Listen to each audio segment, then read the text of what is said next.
más allá de lo que usted espera. Amén.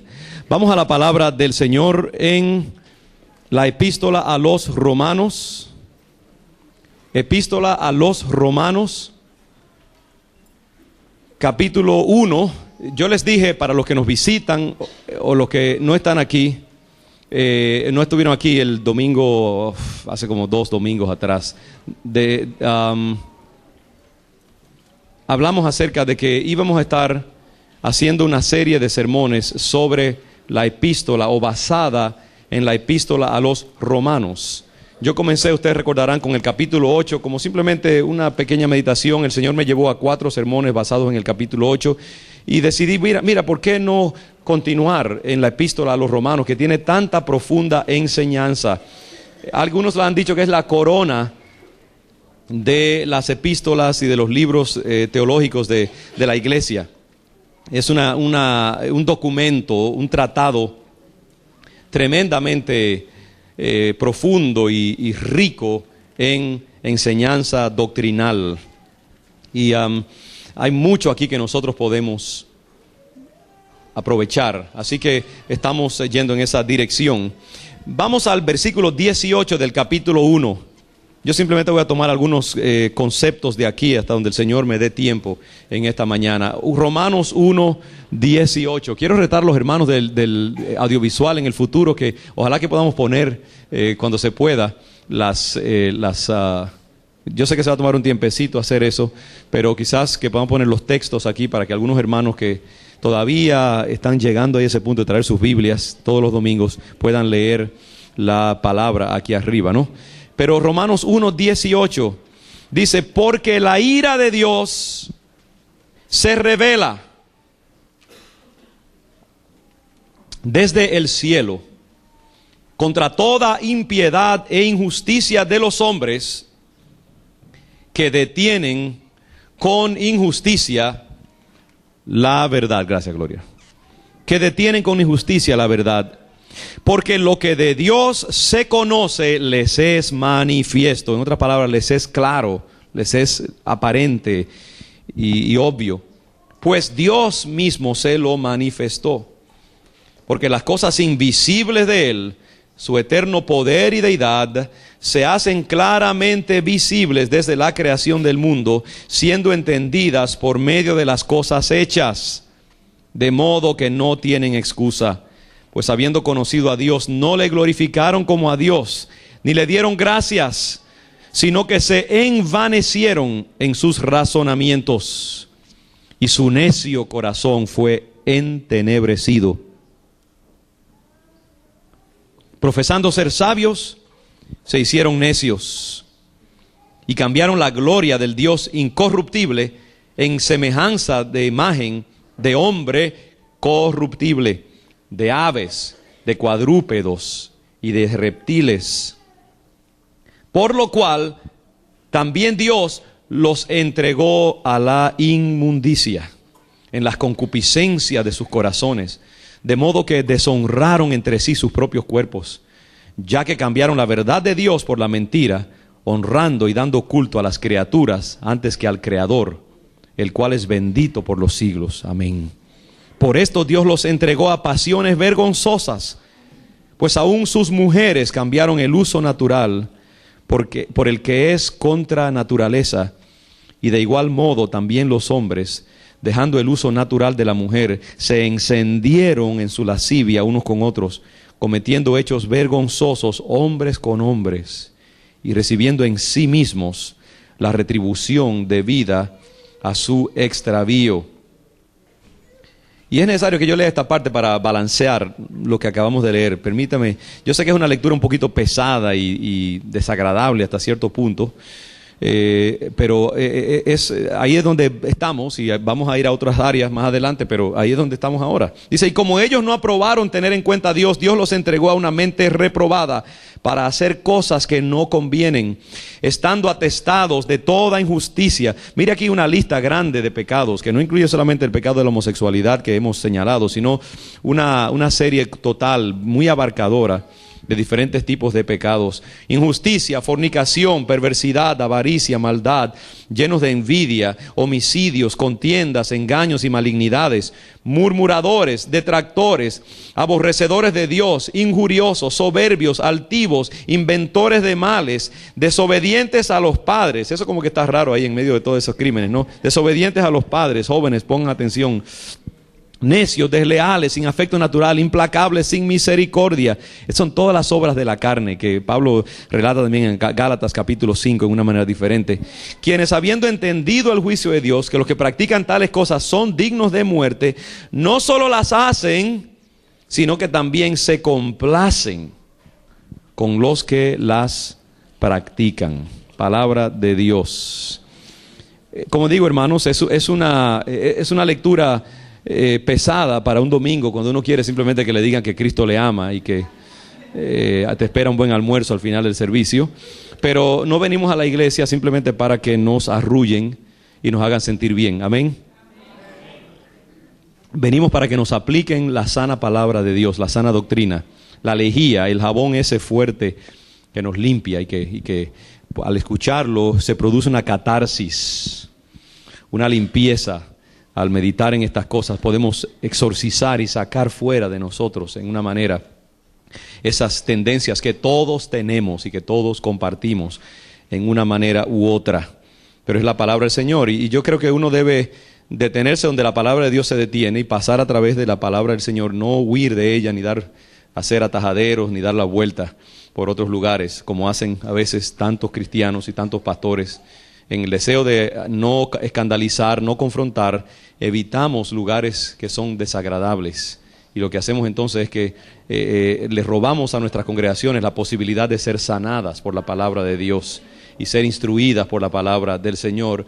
Yo creo que la verdad de Dios tiene que ser anunciada en un espíritu de gracia, de amor, pero también de justicia y de verdad.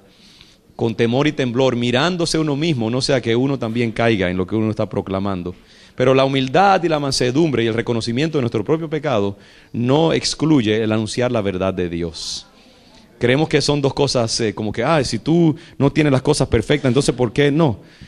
Nosotros predicamos la palabra del Señor y ella primero pasa por nosotros, nos lava a nosotros y después lava al pueblo de Dios que la escucha. Y después lava a los que están allá afuera también que no conocen la palabra del Señor. Ese es mi ethos, esa es mi ética como pastor y como predicador de la palabra del Señor, para que usted sepa por qué predicamos acerca de estas cosas. No tenemos una agenda acerca de estas cosas, pero cuando la palabra del Señor nos llama a predicarla, como en este caso, la predicamos y después seguimos a otras cosas también, ¿no? El apóstol Pablo en el versículo 16 y 18, mejor 16 y 17, como vimos la última vez que prediqué, acaba de hacer una declaración muy bella. Dice, no me avergüenzo del evangelio porque es poder de Dios para salvación a todo aquel que cree. Y entonces habla de que en el evangelio la justicia de Dios se revela por fe y para fe. Esa es como la tesis de toda la carta, esos dos versículos. Ese es el resumen de lo que él quiere dejar claro. Ahora, en el versículo 18 en adelante, él entra en una elaboración de esa declaración. Y todo lo que sigue va a ser, en una manera u otra, una declaración acerca de, o mejor dicho, un desarrollo de ese pensamiento inicial que él acaba de declarar, el poder del evangelio que revela la voluntad de Dios y la gracia de Dios, la importancia del evangelio, porque revela lo que es Dios, a diferencia de lo que el hombre trata de hacer, que es lo que él comienza a desarrollar aquí. La meta de Pablo en estos próximos versículos y capítulos va a ser mostrar que todo hombre, toda mujer, todo ser humano, sea judío, sea griego, sea intelectual, sea ignorante, sea pagano o sea religioso, está bajo la condenación de Dios. Todos, por cuanto todos pecaron y están destituidos de la gloria de Dios. Esa es su meta. Como un abogado, él va a hablar ante el jurado y el juez, y él quiere probar que todo hombre, todos nosotros, incluyendo el que les predica, está en un sentido u otro bajo la ira de Dios. Somos rebeldes, hemos abandonado a nuestro Dios. Y todo lo que él predica le cae primeramente al judío que se cree la gran cosa porque tiene los mandamientos y tiene el monoteísmo y tiene toda la ley y todo el aparato de la adoración al Dios verdadero, y por eso se siente muy orgulloso, muy grande, pero que vive una vida completamente vana y superficial y religiosa y auto justificándose. Y él dice primeramente al judío y también al griego. El griego en un sentido símbolo de los que están alejados de Dios, en una cultura totalmente secular, racional, pagana, alejados allá como lo veía el judío, a todos los gentiles, completamente sin posible redención. Y Pablo quiere probar eso. Entonces él comienza hablando de la perversión en que ha caído la humanidad. Y es interesante cómo él traza esto. Y lo que tenemos aquí, hermanos, en un sentido es como una radiografía del pecado. Es como, en un sentido, una trayectoria, es un estudio por un hombre que está iluminado por la visión de Dios de cómo es que el pecado se desarrolla en la humanidad. Es una visión macro, cósmica, una visión global y a vuelo de pájaro desde lo alto de cómo el pecado termina manifestándose en el corazón de cada hombre y en su totalidad en la humanidad. ¿De dónde vienen? Es como una revelación de cuáles son los orígenes radicales del pecado. ¿Cuáles son las fuentes fundamentales de donde sale el pecado en el hombre y que explican la corrupción de la humanidad? Y es interesante cómo Pablo lo plantea aquí, porque dice, porque la ira de Dios se revela desde el cielo. Interesante esto, hermanos, que uno hoy en día mira, por ejemplo, toda la corrupción que hay en el siglo XXI, toda la maldad, toda la perversión tan terrible que parece que está tomando cada vez más y más la humanidad. Y uno piensa como que es solamente el hombre actuando en un sentido, él solo, soberanamente el hombre, metiéndose en toda esa impureza y practicando todos esos pecados él solo por su propia voluntad. Pero aquí lo que Pablo está diciendo, que es algo radical, es que mucha de esa perversión y mucha de esa corrupción en que está enmarañada la humanidad del siglo en que Pablo habla, pero qué interesante que esto podría aplicarse absolutamente al siglo XXI también, 2000 años después. Pero Pablo, cuando habla aquí, está pensando en todo lo que él, como un judío que ha viajado mucho, observa en el mundo pagano. Y lo que él dice es que esa perversión que se puede observar en el mundo que no conoce a Dios, en parte, en una buena parte, es porque Dios mismo ha entregado al hombre a eso, ha permitido que el hombre caiga en eso. La ira de Dios. Fíjese que en este caso la ira de Dios es interesante. ¿Cómo se manifiesta? No se manifiesta con fuego y azufre como un día se manifestará. No se manifiesta con la destrucción de los impíos y la condenación eterna de la humanidad, sino que se manifiesta como en una forma fría y sistémica. Se manifiesta en una acción que Dios toma de decir, pues me desentiendo de ustedes. Allá ustedes. Vamos a ver qué ustedes hacen si yo quito las manos de ustedes y de sus sistemas sociales y culturales. Vamos a ver si yo los abandono a ustedes, a sus propios razonamientos, a dónde ustedes van a llegar. Ustedes no me quieren a mí. Ustedes están diciendo que ustedes son capaces de ustedes gobernarse a sí mismos y determinar su propio destino y su propio sistema. Está bien. Hagan lo que ustedes quieran. Yo los entrego entonces a las fuerzas que ustedes mismos van a desatar. Y vamos a ver a dónde ustedes pueden llegar con sus propios razonamientos y sus propias mentes. La ira de Dios se manifiesta, ¿usted ve? Se revela desde el cielo. El Señor ha hecho una decisión jurídica desde su trono y da un decreto y dice, amén, que así sea. ¿Ustedes tienen esta actitud? Pues vamos a ver, yo los suelto, los abandono a sus propios designios. Se revela desde el cielo contra toda impiedad e injusticia de los hombres que detienen con injusticia la verdad. ¿Qué es lo que hace que Dios sienta esa ira, esa indignación más bien? Yo creo que una palabra mejor sería la indignación de Dios. Es la indignación de un soberano que siente que su realeza y su dignidad están siendo ofendidas y subestimadas. Es la indignación de un padre que ve a sus hijos rebelándose contra él, y como el hijo pródigo diciendo, dame la herencia que me pertenece, porque me quiero ir a un lugar. Y es interesante, ahora que digo eso, que esa es la dinámica precisamente que Cristo traza en la parábola del hijo pródigo. El hijo viene ante el padre y se rebela contra la autoridad del padre. Estoy leyendo un libro precioso, de hecho, que es de Henry Nouwen, sobre una meditación sobre la pintura de Rembrandt sobre el hijo pródigo. Preciosa meditación, muy interesante, les recomiendo el libro. Perdón, el libro, ¿cómo se llama? Sí, no tengo el nombre ahora mismo, pero es Henry Nouwen y es una meditación sobre el hijo pródigo y el retrato de Rembrandt. Tiene una foto, de hecho, del retrato allí. Quizás me recuerdo la próxima vez que hable, se la voy a recordar. El caso es que el hijo pródigo viene ante su papá y le dice, entrégame lo que me pertenece. Un acto de rebeldía, es un acto de un insulto contra el padre. Y es un rechazo de la protección del hogar paterno. Y él prefiere mejor irse según su propio destino. No espera a que llegue el momento en que el padre muera y entonces él quede suelto de la autoridad del padre, sino que renuncia y rechaza la autoridad del padre, ofende y se rebela contra su gobierno y dice prematuramente, dame mi adultez y dame mi gobierno propio. Y el padre lo abandona, lo entrega y le dice, está bien, hijo, ¿tú quieres eso? No hay problema, toma tu dinero y se lo reparte. El hijo se va, dice, a un lugar lejano, como se ha ido la humanidad. La humanidad se ha alejado de Dios. Ustedes, hermanos, la lucha principal del Padre en todos los siglos y siglos que tiene la humanidad sobre el planeta Tierra es la desobediencia y la rebeldía. Por eso es que Dios odia la rebeldía. Por eso es que la Biblia dice que la rebeldía para Dios es como la brujería, es como el ocultismo. Dios revela el corazón rebelde. Dios revela la desobediencia. Dios odia, detesta la desobediencia. El corazón altanero, dice la Biblia, Dios lo mira desde arriba. Es decir, Dios lo desprecia.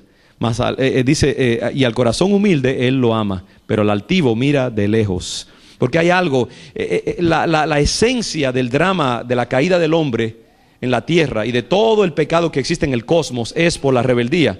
La primera rebeldía grande fue la rebeldía de Luzbel, ese ángel que Dios creó, que se rebeló contra su creador y se arrogó una independencia que no le pertenecía. Y Dios también, ¿qué hizo con los ángeles que se rebelaron contra él? Dice que los entregó a prisiones de oscuridad, les quitó su gracia. Y desde el momento en que Dios quitó su mirada y sus ojos de esos ángeles hermosos, se convirtieron en lo que se convierte todo hombre si la gracia de Dios no está abundando en él. Un perverso, una corrupción, una caricatura de la humanidad. El hombre en el pecado, el hombre que se mete en el pecado, que se aleja de la cobertura y la protección de Dios, va secándose como una mata que han arrancado de la tierra.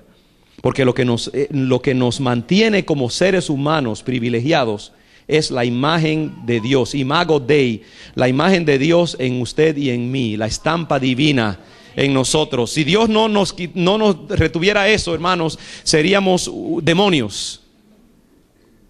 Pero porque Dios en su misericordia no nos retira su gracia, aun cuando nos rebelamos contra Él, todavía somos reconocibles como seres humanos.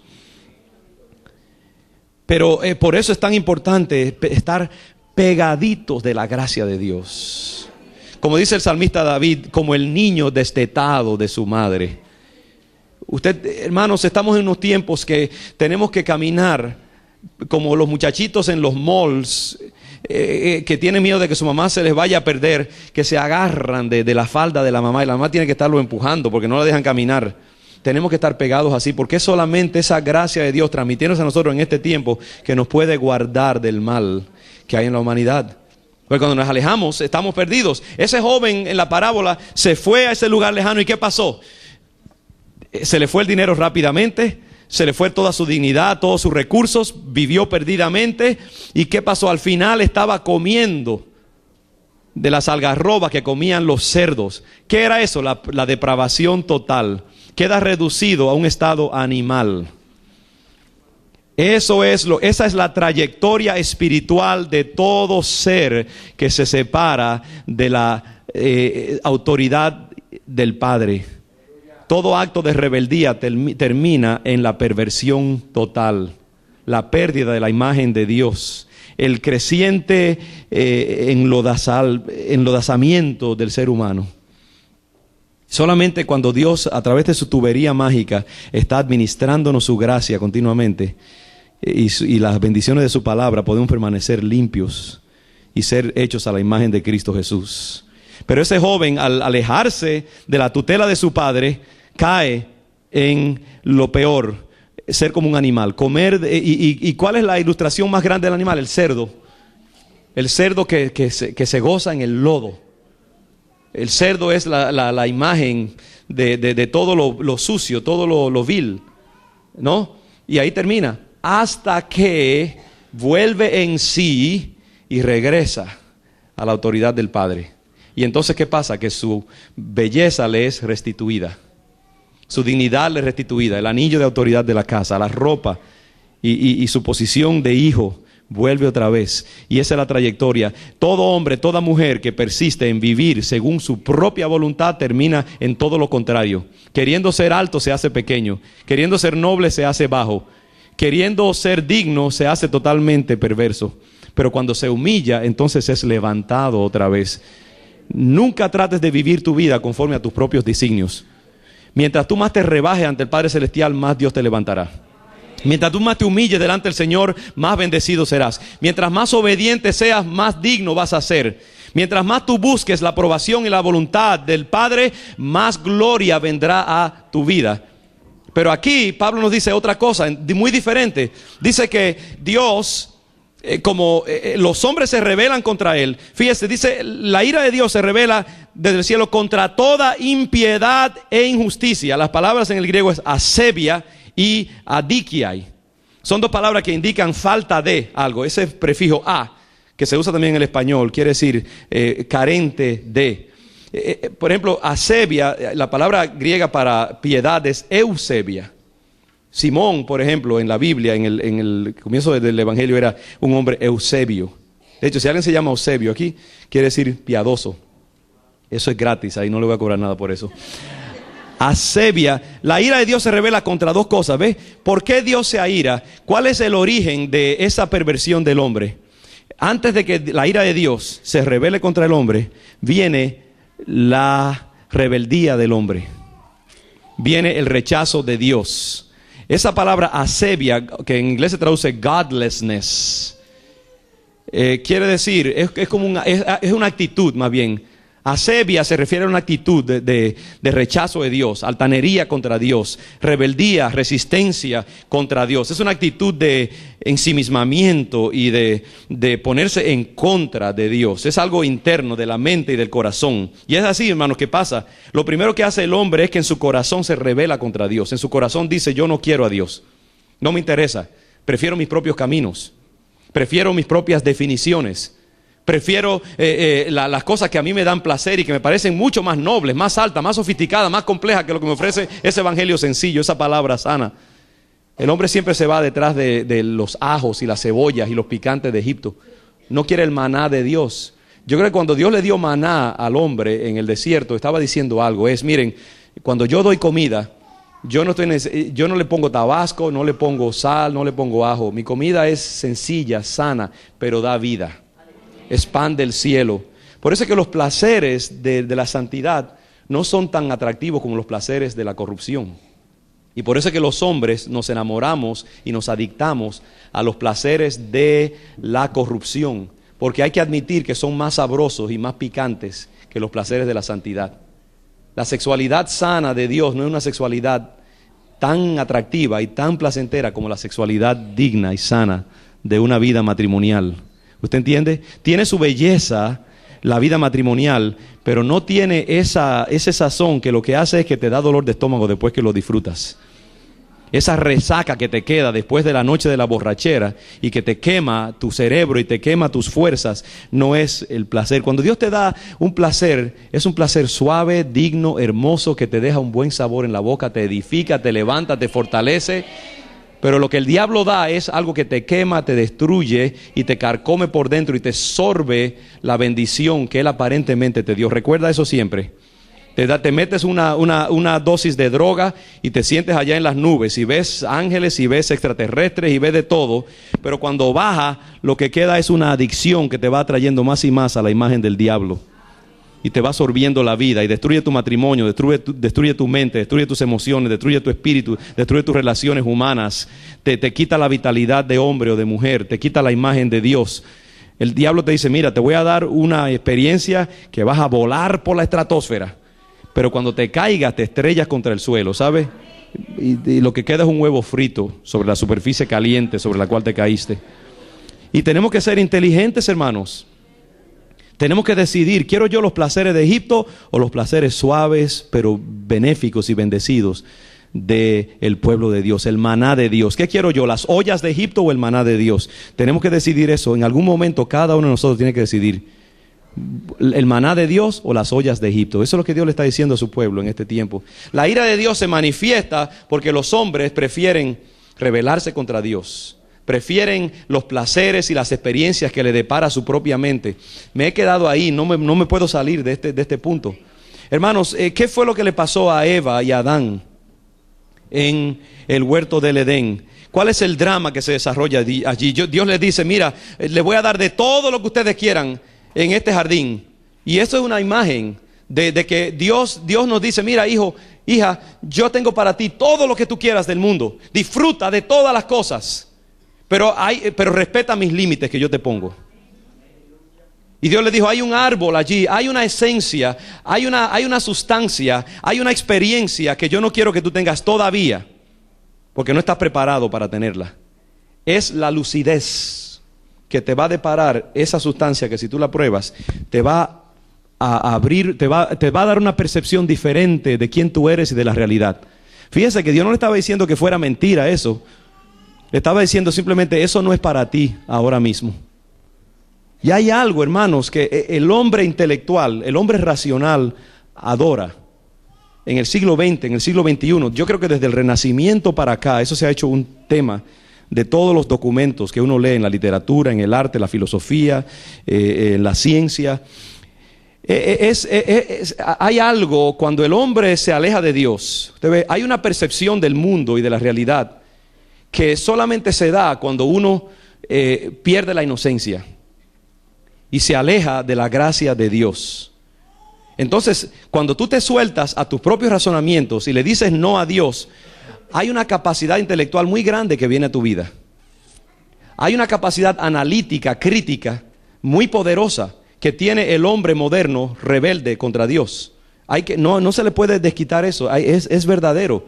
Cuando usted estudia en esas grandes universidades, cuando usted lee los tratados de la gente generalmente que se han alejado completamente de Dios, hay un tipo de razonamiento que yo no veo mucho en el pueblo de Dios, aún en los intelectuales. Aún una persona tan grande como un Francis Schaeffer, por ejemplo, que adoramos los evangélicos, cuando usted lee sus escritos, no tienen la complejidad ni la sofisticación de muchos escritores seculares, rebeldes contra Dios. Es un hombre muy altamente desarrollado, pero no tiene la sofisticación que uno ve en las grandes universidades y los grandes centros de conocimiento de la humanidad. Porque es que la rebeldía contra Dios le da al hombre una cierta percepción. Cuando tú dejas de usar a Dios como la norma de referencia acerca de todas tus conclusiones y tus análisis, eso te permite ver la realidad de una manera muy diferente. Y le da al apetito de orgullo del hombre una gratificación muy grande. El hombre entonces se enamora de lo complejo de sus razonamientos y va cada día enmarañándose más y más en eso. Cuando el hombre en el huerto del Edén comió de ese árbol del bien y del mal, del conocimiento del bien y del mal, de la ciencia del bien y del mal, se le deparó ilegítimamente una lucidez y un entendimiento, una capacidad crítica que él no podía manejar.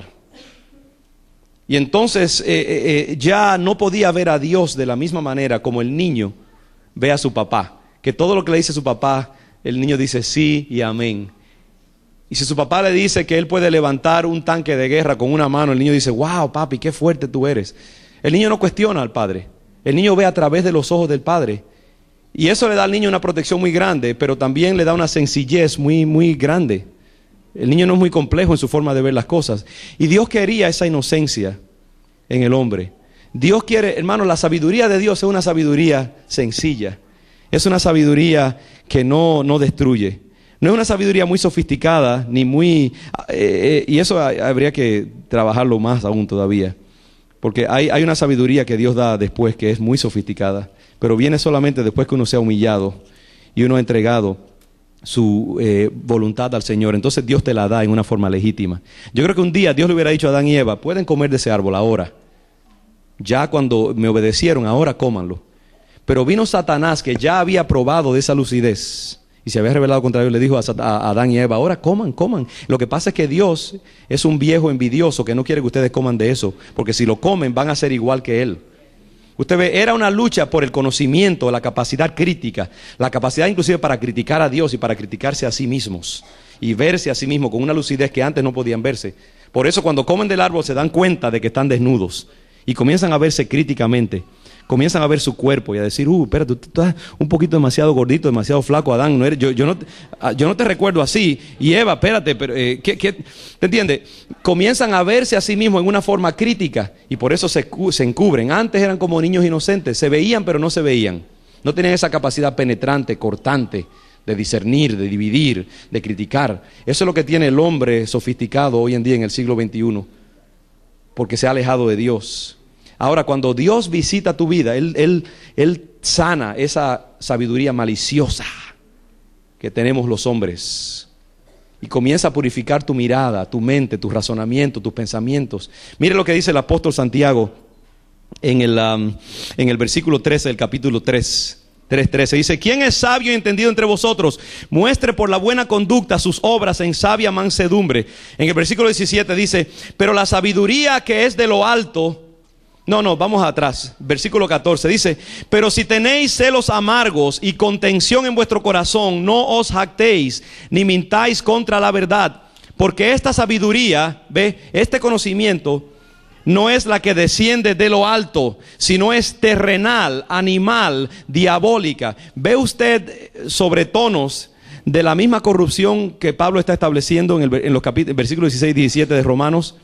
Hay una sabiduría, y si usted continúa leyendo, como lo vamos a hacer en Romanos, en ese mismo pasaje, que como ven me he quedado atorado en el principio mismo, usted va a descubrir que mucho de lo que Pablo menciona, originalmente, la caída del hombre, donde primero se manifiesta es en el corazón y en la mente. Dios los entregó a la vanidad de su razonamiento. Dice, Dios los entregó a una mente reprobada. Y por eso que en Romanos 12, Pablo habla de que transformaos por medio de ¿qué? De la renovación de vuestro entendimiento, de vuestra mente. Si tú quieres verdaderamente que Dios haga una transformación en tu vida, tú tienes que comenzar a pedir al Espíritu Santo que comience a trabajar en los patrones de tu pensamiento, tu forma de verte a ti mismo, de analizarte a ti mismo, de analizar la realidad humana, de analizar las relaciones humanas, analizar tu matrimonio, tu sexualidad, tu concepto de la justicia, lo que es bello, lo que es digno, lo que es amable. Tú tienes que cambiar todas tus definiciones. La renovación del hombre, la transformación del hombre comienza en la renovación de la mente. ¿Por qué? Porque la mente sin Dios es corrupta. Cuando tú entras al reino de Dios, tiene que operarse una transformación gradual. Y tú tienes que comenzar a cambiar todos los esquemas de pensamiento, todas las formas de pensar, de razonar. Y comenzar a pensar en una forma contracultura. No os conforméis a este siglo. En otras palabras, tú tienes que comenzar a cuestionar todo lo que tú antes considerabas sabio y digno y bueno y hermoso y justo. Por eso es que muchos intelectuales entran a la iglesia, mucha gente educada entra a la iglesia y creen que lo que van a hacer es que van a crear la iglesia a su propia imagen y semejanza. Y se requiere una iglesia y líderes que digan, no, usted entró a la iglesia lo va a cambiar usted, no usted a la iglesia. Lo que está pasando en el siglo XX, siglo XXI es que muchas iglesias se están dejando conformar a la imagen del mundo. Y la gente entra a la iglesia y le dice, yo me voy a quedar si tú dejas de predicar esto, dejas de predicar lo otro, si tú cambias tus definiciones, si tú no me molestas con esto o lo otro. Y Dios dice, no es así. El que entra al reino de Dios entra con la cabeza bien bajita.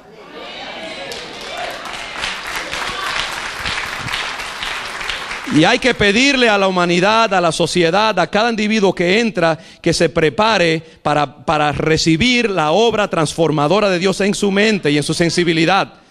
La iglesia tiene que pararse clara y decir, todo el que entra al ámbito de Dios tiene que estar preparado para experimentar una metamorfosis, un cambio de forma, un cambio de ser, un cambio de naturaleza. Es un proceso a largo plazo que se va a dar. Pero todos nosotros tenemos que pasar por el proceso de nuestra mente ser renovada, cambiada. Porque lo que el hombre experimenta fuera de Dios es la perversión de la mente, la perversión de sus pensamientos, su forma de criticar, de analizar. Y Dios tiene que sanar eso. ¿Ve? Entonces la sabiduría demoníaca, diabólica, terrenal, animal, todos esos términos están en el análisis de Pablo. Es una sabiduría que lo que lleva es a los celos, a amargos, a la contención en el corazón, toda esa, a la perversión, la mala conducta, la rebeldía contra los valores del reino de Dios. Ahora mire lo que dice aquí. Dice, porque donde hay celos y contención, allí hay perturbación y toda obra perversa. Ahora mire lo que dice. Dice, pero la sabiduría que es de lo alto, es la sabiduría de Dios, el entendimiento de Dios, la forma de ver el mundo y de ver al hombre que viene de parte de Dios. La sabiduría que es de lo alto es primeramente pura, contrario a la perversión que Pablo diagnostica en el capítulo 1. Después, pacífica, amable, benigna, llena de misericordia y de buenos frutos, sin incertidumbre ni hipocresía. Y el fruto de justicia se siembra en paz para aquellos que hacen la paz. Usted ve, hermanos, lo único que puede producir la sabiduría del hombre es contención, división, guerra, conflicto, separación. Porque esa es la capacidad crítica del hombre. Separa, divide, como digo yo, hace juicios minuciosos y separa todo. Y el hombre sin Dios, la sabiduría humana, carnal, terrenal, diabólica, lo que hace es que crea contención. Por eso es que él después entra de dónde vienen las guerras, no es de las cosas que están dentro de ustedes, etcétera. Pero cuando la sabiduría de Dios comienza a tomar poder en ti y a tomar control de tu vida, tú comienzas a razonar y analizar y a relacionarte con los demás en una forma que conduce a la paz en tu hogar. Antes había contención en tu matrimonio, ahora hay paz cuando tú dejas que Dios renueve tu mente. Antes había guerra con tus hijos, ahora hay bendición y armonía. Antes tú no te soportabas ni a ti mismo, te apestabas tú mismo, como dicen por ahí en buen caribeño. Pero ahora tú estás contento porque sabes que Dios mora dentro de ti. Y tus emociones, tus traumas, tu odio de ti mismo, tu mala conciencia, tu ansiedad, Dios lo va calmando poco a poco. Y te va dando una actitud apacible. La sabiduría de Dios es mansa, es sencilla, es bendecida, es suave, conduce a la paz, conduce al gozo. No es tan picante, no es tan sabrosa, no es tan espectacular como la sabiduría del diablo, pero da vida, da justicia. Es lo que dice, fruto de justicia se siembra en paz para aquellos que hacen la paz. ¿Entiende usted, mi hermano? Esas son todas esas cosas, están ahí en la mente del apóstol Pablo cuando está hablando. Hay unas profundidades de pensamiento que es difícil uno avanzar demasiado. Pero yo creo que es bueno que entendamos ese nivel de análisis. Entonces la ira de Dios se manifiesta porque los hombres han escogido rebelarse contra Dios y irse detrás de sus propios razonamientos, sus propios placeres, sus propios deseos y construirse ellos su propio destino. Entonces Dios dice, ok, pues está bien, háganlo así y allá ustedes. Ustedes quieren rechazarme a mí con su asevia, su impiedad, amén. Ustedes quieren rechazarme a mí con su conducta y su comportamiento, su adiquia, su injusticia. Está bien, adelante. Y hay otra cosa bien importante, ya con esto voy a terminar. Dice aquí, contra toda impiedad e injusticia de los hombres que detienen con injusticia la verdad. Este es otro indictment, como dicen, es otra acusación terrible contra la humanidad. Dice que detienen con injusticia la verdad. La palabra detienen, más bien se podría traducir suprimen, resisten, contradicen activamente. Detener es muy pasivo para lo que Pablo quiere decir en el griego original. La idea es, los hombres están, ¿cómo es la palabra? Empeñados en resistir la justicia de Dios y contradecirla. Usted ve, hermanos, no es que Dios se ha airado contra una humanidad que sinceramente ha dicho, bueno, eso no me parece, yo no veo el razonamiento allí, y que honestamente están buscando la verdad y que simplemente no la han encontrado. No, Dios ha intuido que en sus corazones lo que hay más bien es willful rebelliousness. Es una rebeldía voluntariosa. Es una rebeldía que atrinchera los pies y como el mulo se mete las pezuñas en la tierra y dice, de aquí tú no me vas a mover. Es decir, y fíjese, interesante, suprimen con injusticia la verdad. En otras palabras, a la verdad de Dios oponen un comportamiento totalmente contrario. Y quieren neutralizar la verdad de Dios con un comportamiento rebelde completamente. Y eso es lo que Dios intuye en la humanidad. Que no me diga el siglo XXI y que no me digan que aquí en Massachusetts no saben cuál es la verdad de Dios. Porque en sus corazones ellos saben. Los legisladores que están metidos allá en el State House, cuando votan contrario a la verdad de Dios, ellos lo saben, hermanos, escúcheme. Lo que pasa es que han decidido que aman más su puesto que la verdad de Dios. Y hay muchos hombres y mujeres cristianos, por eso es que a veces yo quisiera ser políticamente correcto, pero no puedo. Hay muchos cristianos hoy en día que saben lo que dice la palabra, pero aman. Hay muchos pastores, Dios me perdone si estoy diciendo, que saben que deben predicar la verdad de Dios, pero aman mejor ver los asientos llenos de gente que predicar la verdad de Dios. Y hay muchas iglesias, no, ese aplauso es para el Señor, definitivamente no es para mí. Hermanos, hay mucha iglesia que está haciendo tratos con el diablo y sutiles tratos con la humanidad caída allá afuera. La humanidad le está diciendo, nosotros entramos en sus iglesias si ustedes nos predican este tipo de evangelio. Y se están dando unas transacciones muy sutiles en los aires. Entonces la iglesia en este tiempo está poco a poco abandonando terreno. Los cristianos estamos abandonando terreno y el diablo está ganando más y más terreno. La iglesia no está anunciando la verdad, no está proclamando para que los hombres sean sanados y confrontados. Entonces lo que está pasando es que los hombres allá afuera están siendo abandonados más y más a su propio razonamiento. Pero hay mucha gente allá afuera que saben, cuando yo oigo de todas estas decisiones legales, eso es algo que yo he observado tanto, hermanos, que ya me duele, me rompe el corazón. Porque hoy en día yo veo a la humanidad que ya ha decidido desbocarse por el pecado. En estos países del occidente, la gente ha dicho, no nos molesten ya más con esas doctrinas vanas de la Biblia. Nosotros queremos ensuciarnos. Queremos hacer lo que queremos hacer y lo vamos a hacer. No nos molesten más. Todo lo demás es simplemente un adorno. Es una excusa, es una pantalla. Pero lo que hay dentro es la rebeldía del hombre. El corazón del hombre se ha rebelado y ha decidido, yo no te quiero más. Dame mi herencia, yo me voy para mi país. Y por eso el apóstol Pablo escribió, esto es, hermanos, un documento que durante 2000 años ha estado denunciando a la humanidad, diciendo, no crean que ustedes engañan el corazón del Dios soberano. Él sabe que el problema de ustedes es que ustedes lo han rechazado y ustedes no quieren lo que Él ofrece. Y por eso Él está indignado contra ustedes y los ha abandonado a sus razonamientos y los ha abandonado a las consecuencias. ¿Y cuáles son esas consecuencias? La perversión, la adicción, la destrucción, la pérdida de la paz, del gozo y de la dignidad humana.